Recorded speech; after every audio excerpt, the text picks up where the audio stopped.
हाय दोस्तों, एक बार फिर से हमारे यूट्यूब चैनल राज लेक्चर में आप सभी का स्वागत है। और जैसा कि आप लोग जानते हैं कि हमने अपनी लास्ट क्लास में एक्सरसाइज नंबर 4.3 को समाप्त कर लिया था, यानी हमने एक्सरसाइज नंबर 4.3 के सभी क्वेश्चनों को हल कर लिया था और उसमें हमने काफ़ी अच्छे क्वेश्चनों को आपको बताया था। तो आई होप आप लोगों को सारी चीज़ें समझ में आ गई होंगी। तो आज के लेक्चर से हम बात करेंगे एक्सरसाइज नंबर 4.4 की, जो हमारी इस चैप्टर की लास्ट एक्सरसाइज है। तो इस चैप्टर के इस एक्सरसाइज के हमारे 2 लेक्चर आएंगे, यानी आज का जो लेक्चर होगा उसमें हम इसी के क्वेश्चनों की बात करेंगे और जो कल का लेक्चर होगा उसमें भी हम इसी एक्सरसाइज की बात करेंगे। और यह एक्सरसाइज काफ़ी अच्छी मतलब छोटी एक्सरसाइज है, इसमें एक ही प्रकार के क्वेश्चन आपको मिलेंगे। ठीक, तो हम क्या करेंगे आज के लेक्चर में और कल के लेक्चर में हम दोनों को ही समाप्त कर देंगे। तो हमारे यहाँ पर आज और कल के लेक्चर में यानी 2 लेक्चर में हमारे एक्सरसाइज नंबर 4.4 भी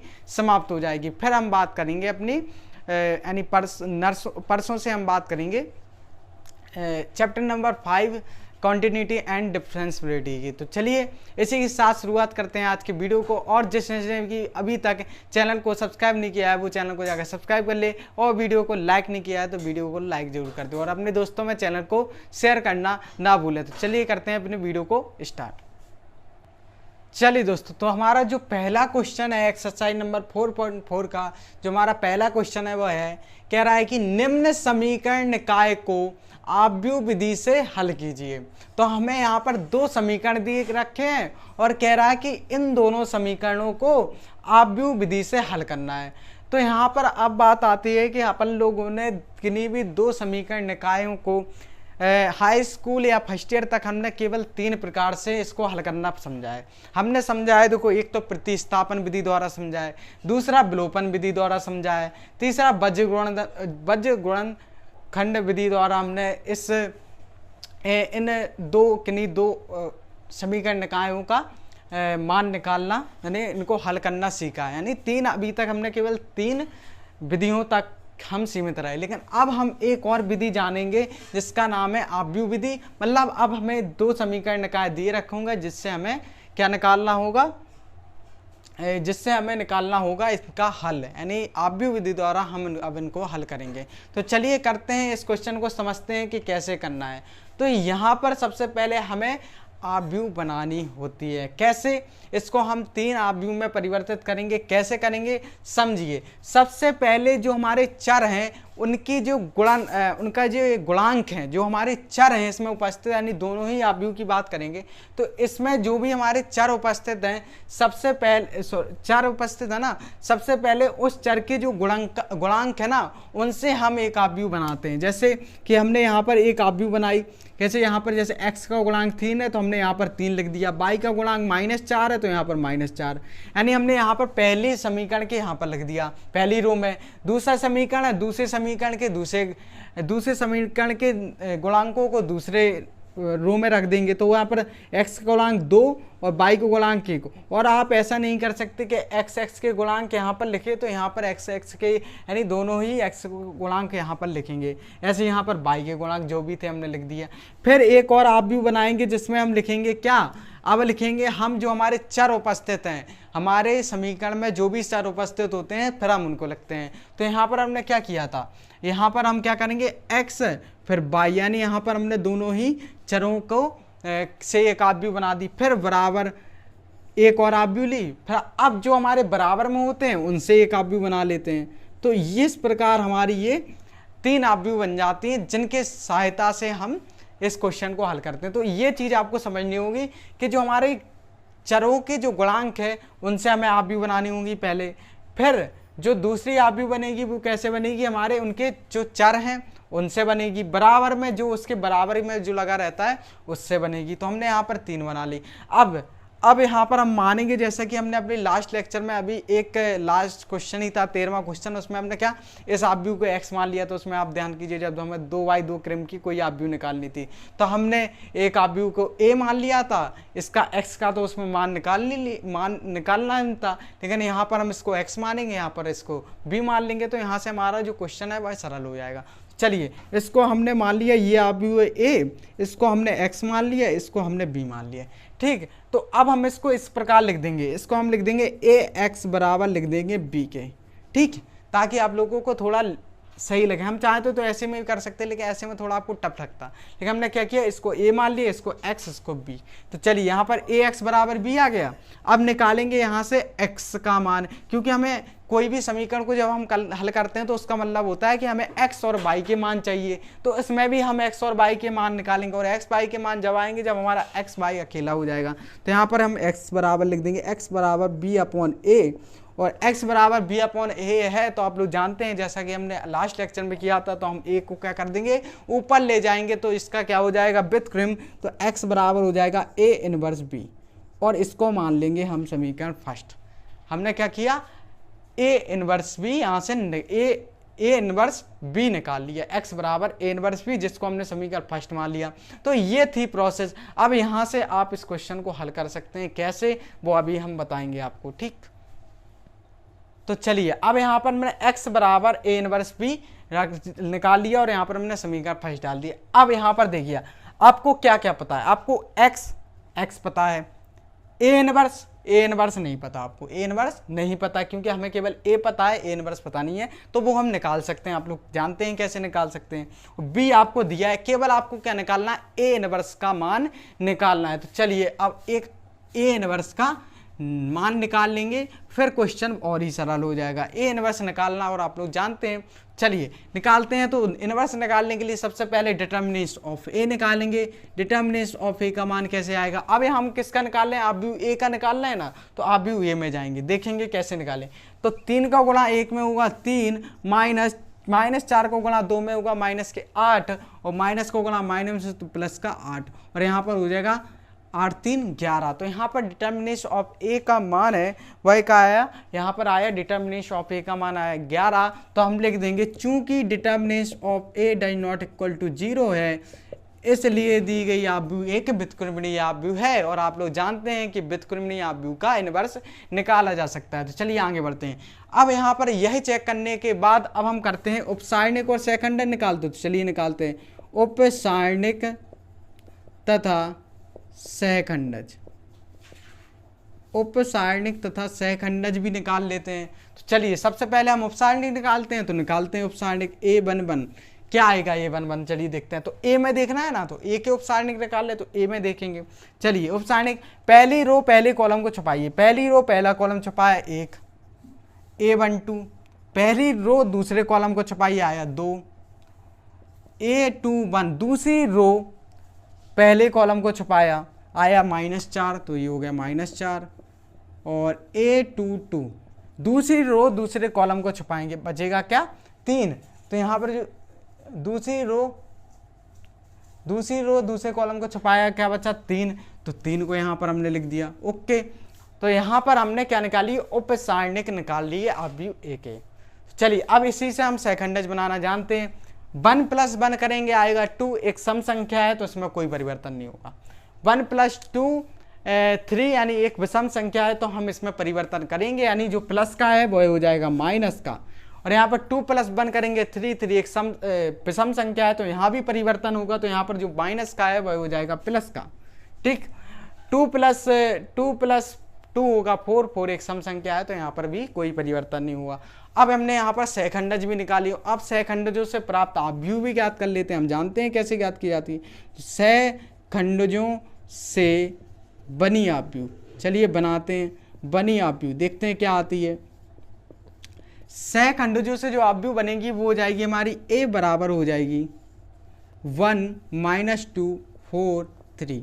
ये हमारी सहखंडजों से आव्यूह हो गई बनकर तैयार। और अब जानते हैं इसके बाद हम क्या करते हैं, इसके बाद हम निकालते हैं एडजॉइंट ऑफ ए का मान। और एडजॉइंट ऑफ ए का मान कैसे आता है, वह आता है परिवर्त करने से। और परिवर्त करना आप लोग जानते हैं, तो यहाँ पर हमने एडजॉइंट ऑफ ए का मान निकालने के लिए क्या कर दिया, परिवर्त कर दिया।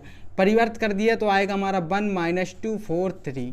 चलिए अब परिवर्त कर दिया, एडजॉइंट ऑफ ए का मान आ गया। अब किसकी जरूरत है, ए इनवर्स की। तो ए इनवर्स का सूत्र भी हम जानते हैं, चलिए यही साइड में लगा देते हैं। ए इनवर्स बराबर होता है adjoint of A upon determinant of A.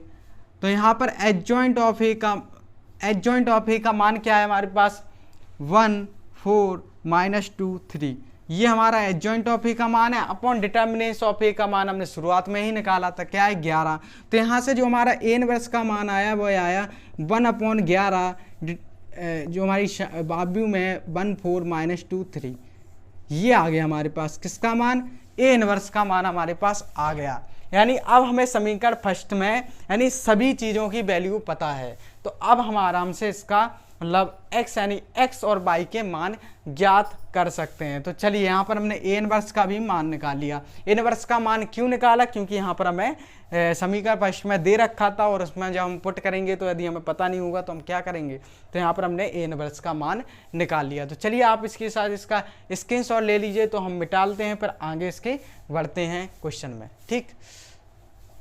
तो चलिए दोस्तों इसी क्रम में अपने आगे क्वेश्चन को आगे हल करते हैं। तो यहाँ पर हमने ए इनवर्स का मान इसलिए नहीं मिटाला क्योंकि अभी हमें देखने की जरूरत पड़ेगी।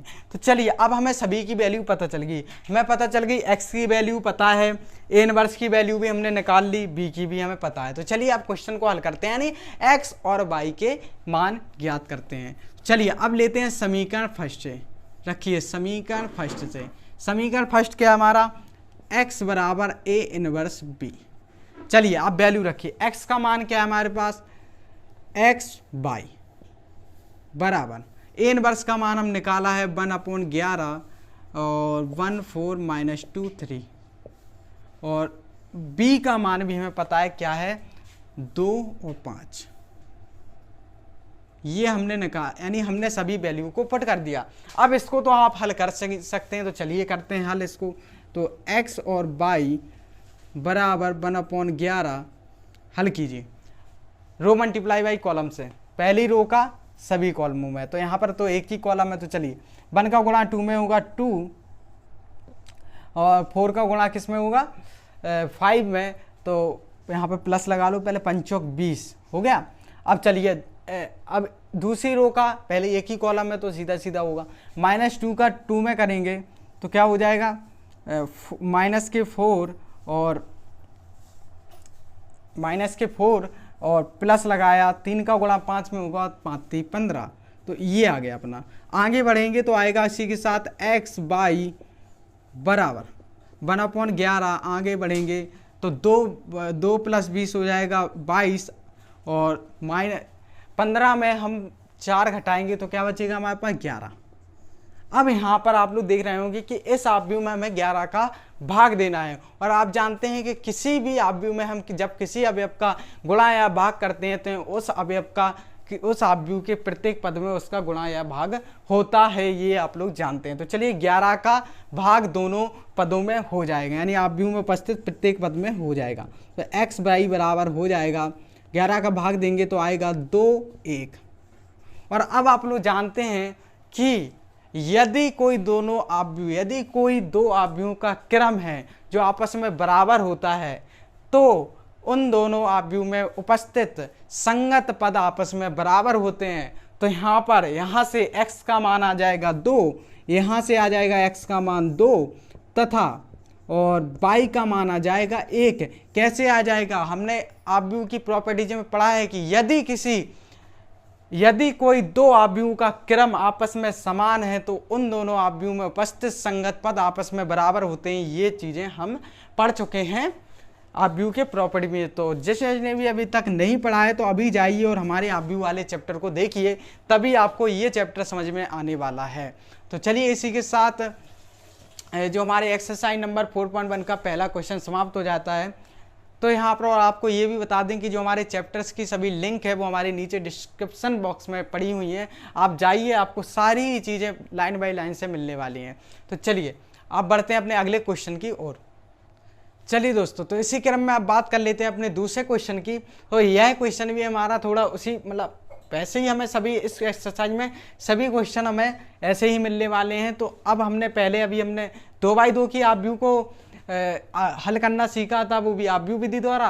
और अब हम सीखेंगे 3/3 की, मतलब अब यहाँ से हमारे 3/3 क्रम की आव्यूह बनेगी। कैसे बनेगी वो भी आप लोग जानते हैं, देख रहे होंगे क्वेश्चन को देखकर, क्योंकि हमें उस वाले क्वेश्चन में 2 समीकरण दिए गए थे, इसलिए उसमें 2/2 की आव्यूह बनी थी। इसमें हमें 3 समीकरण दे रखे हैं, इसलिए हमारी यहाँ पर 3/3 की आव्यूह बनेगी।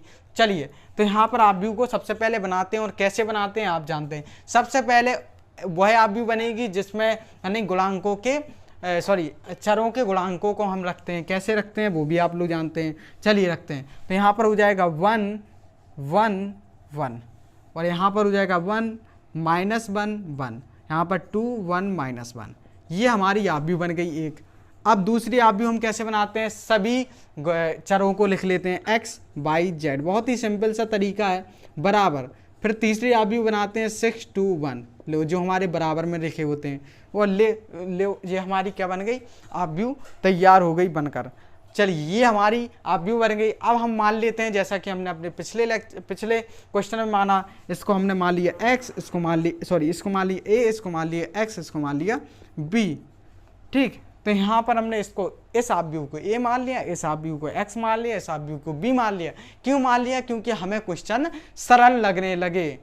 क्वेश्चन कैसा लगने लगे, सरल लगने लगे, इसलिए हमने मान लिया। अब हम इसको ऐसा लिख देंगे ax बराबर b, और यहाँ से x का मान निकालेंगे, b/a आ जाएगा, और x यानी a का हम कर देंगे व्युत्क्रम, तो क्या हो जाएगा हमारे पास आ जाएगा, हमारे पास अब यहाँ से हम एक लाइन ऐसा कर दे रहे हैं, यहीं पे एडजस्ट हो जाएगी।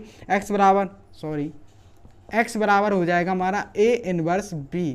तो यहाँ तक आप लोगों को चीज़ें बिल्कुल सेम ही है, क्वेश्चन चीज़ें बिल्कुल सेम। सब आपको ये जो आव्यूह बनाना आना चाहिए इस वाली चैप्टर में, यानी इस वाली एक्सरसाइज में आपको केवल ये आव्यूह को व्यवस्थित करना आना चाहिए, और बाकी सब बहुत सरल होता है। और इसको हमने a मान लिया, x b मान लिया, और इसको हल कर दिया। यहाँ पर आ गया x बराबर a इनवर्स b।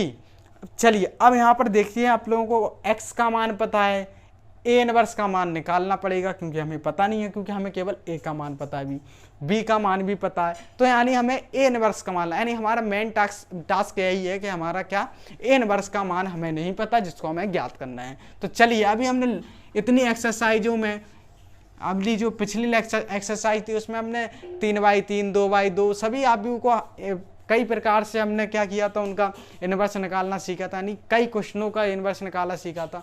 तो ये भी कोई बड़ी बात नहीं है। चलिए सबसे पहले डिटर्मिनेंट ऑफ ए का मान निकालते हैं।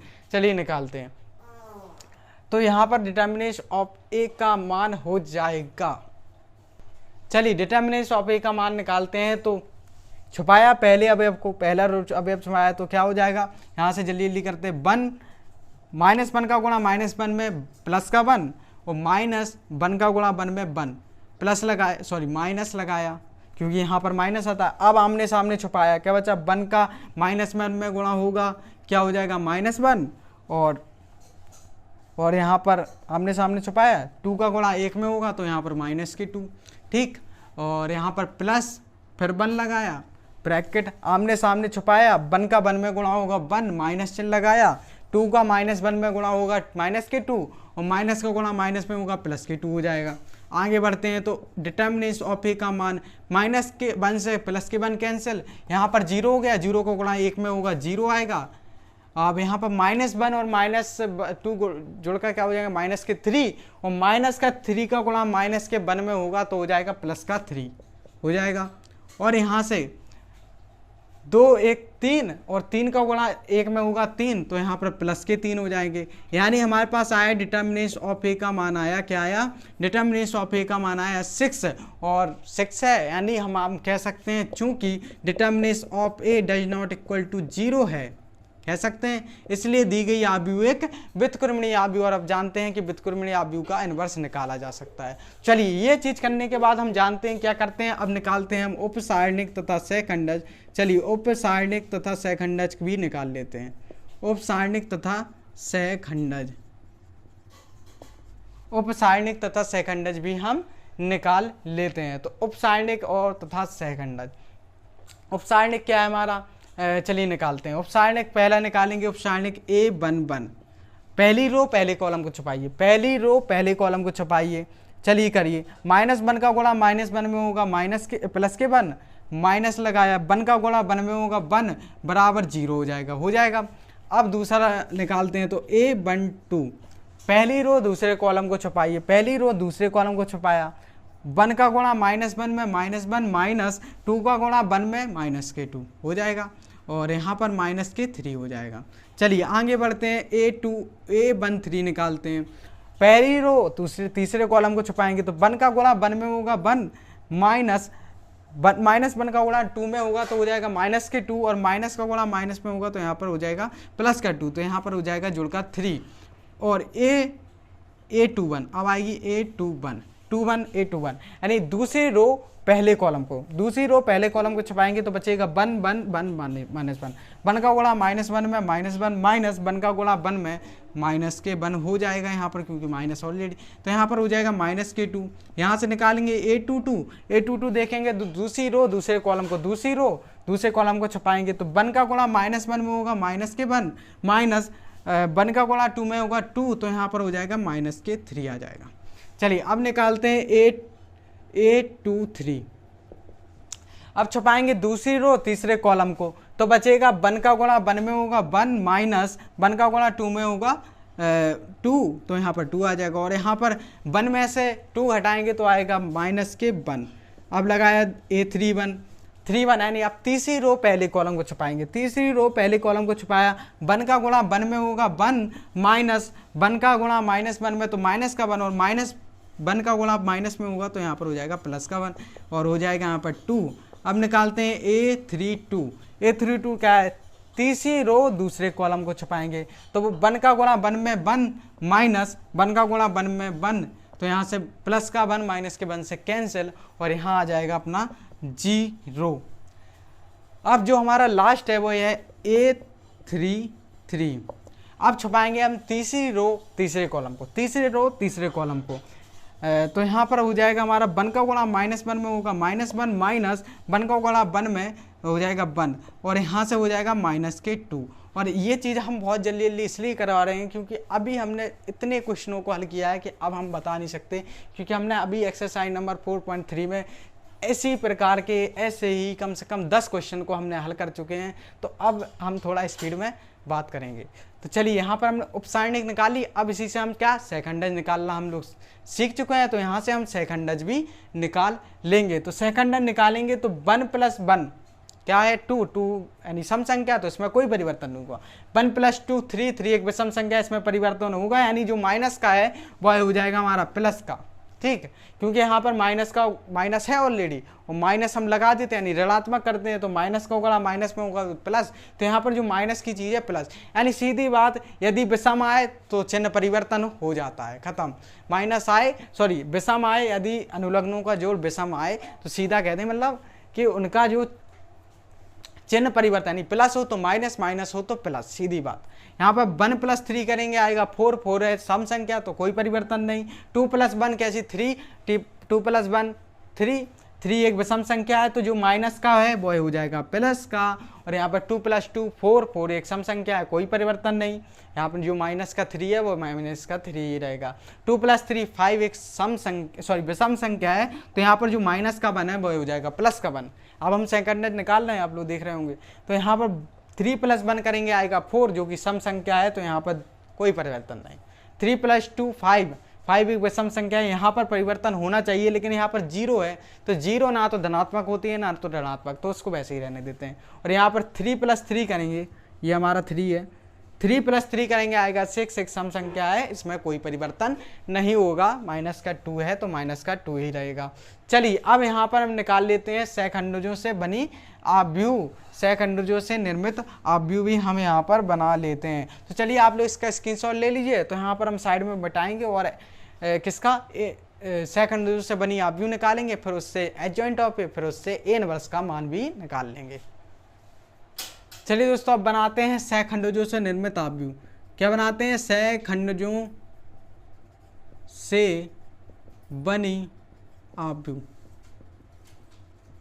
सहखंडजों से आव्यूह बना रहे तो आएगी अपनी ए बराबर आ जाएगी, रखो 0, यहाँ पर है 3, यहाँ पर है 3, यहाँ पर 2 और A22 क्या है माइनस का 3, और A23 है हमारा 1, A31 है हमारा 2, A32 हमारा 0, A33 हमारा -2।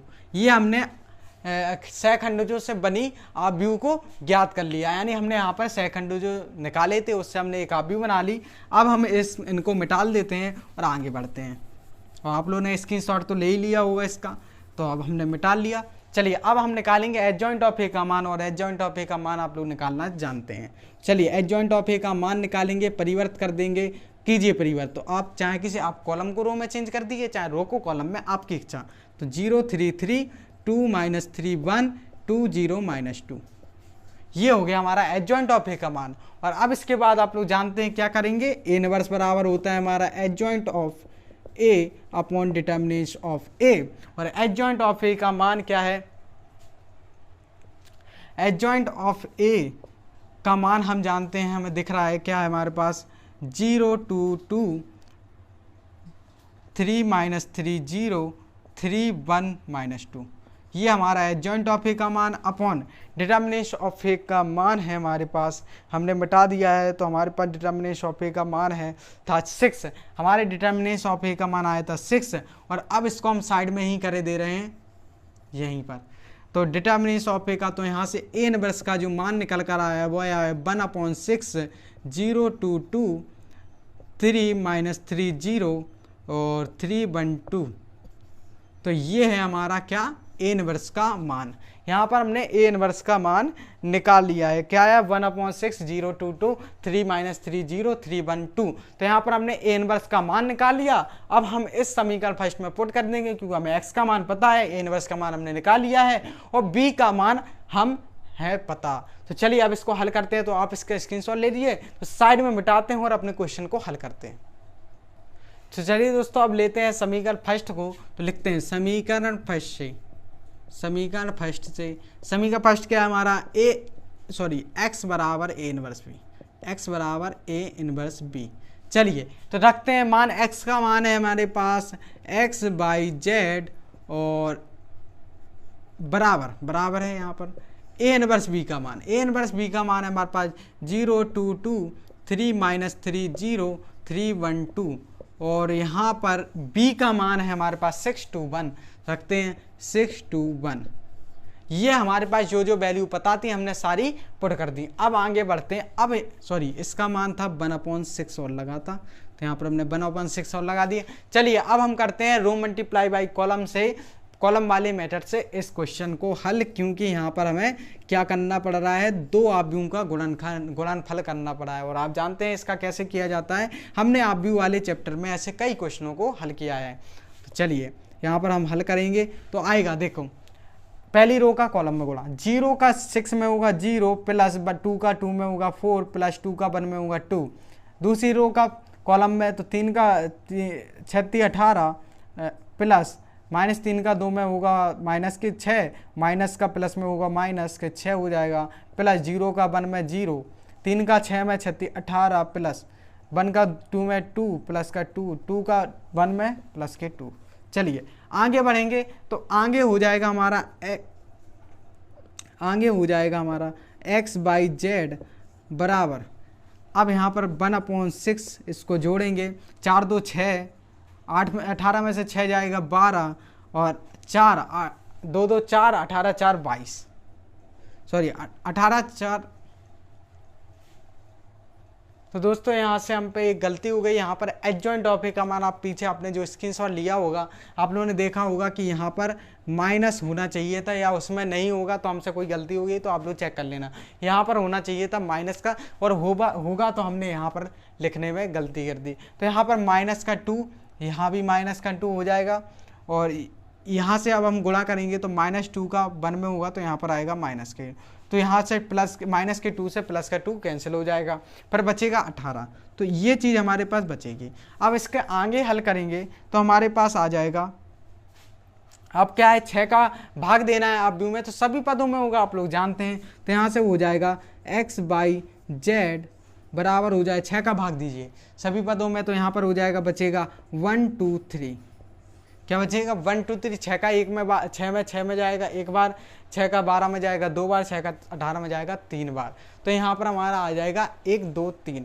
चलिए अब जानते हैं कि यदि कोई दो आव्यूहों का क्रम आपस में बराबर है तो उन दोनों आव्यूहों के संगत पद आपस में बराबर होते हैं। तो यहाँ से हमारा जो निकल के आ जाएगा x बराबर हो जाएगा 1 के, y बराबर हो जाएगा 2 के एंड z बराबर हो जाएगा 3 के। ये चीज़ हमने निकाल ली। यानी हमें किसी समीकरण को हल करने का मतलब ही यही होता है कि x तथा y के मान निकालिए। तो यहाँ पर हमने x तथा y के मान ज्ञात कर लिए और यहाँ पर हमसे थोड़ी सी गलती हुई थी जिसको आप लोगों ने पकड़ लिया होगा और आप लोग इसको सही कर लेंगे।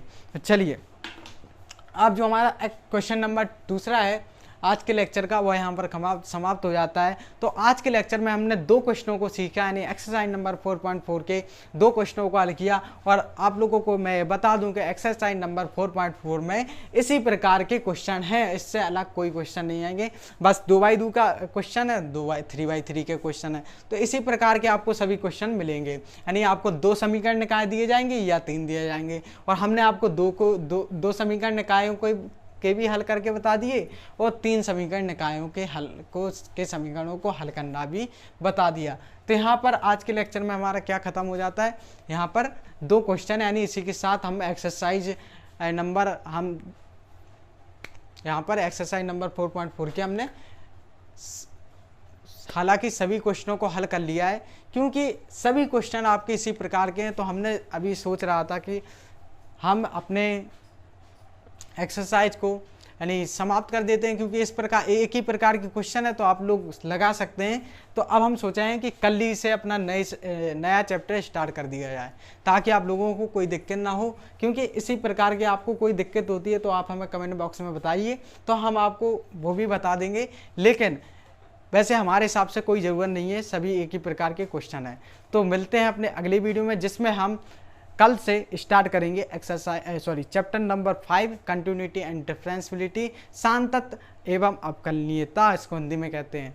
तो चलिए उस वाले चैप्टर में हम बात करेंगे और वह चैप्टर हमारा बहुत ही नया चैप्टर होगा, बहुत ही अच्छा चैप्टर होगा और उसमें पढ़ने में मज़ा भी आएगा। तो चलिए कल से करते हैं अपने नए चैप्टर की शुरुआत और आप इसका स्क्रीनशॉट ले लीजिए। चलिए मिलते हैं अपने अगली वीडियो में, तब तक के लिए गुड बाय, धन्यवाद।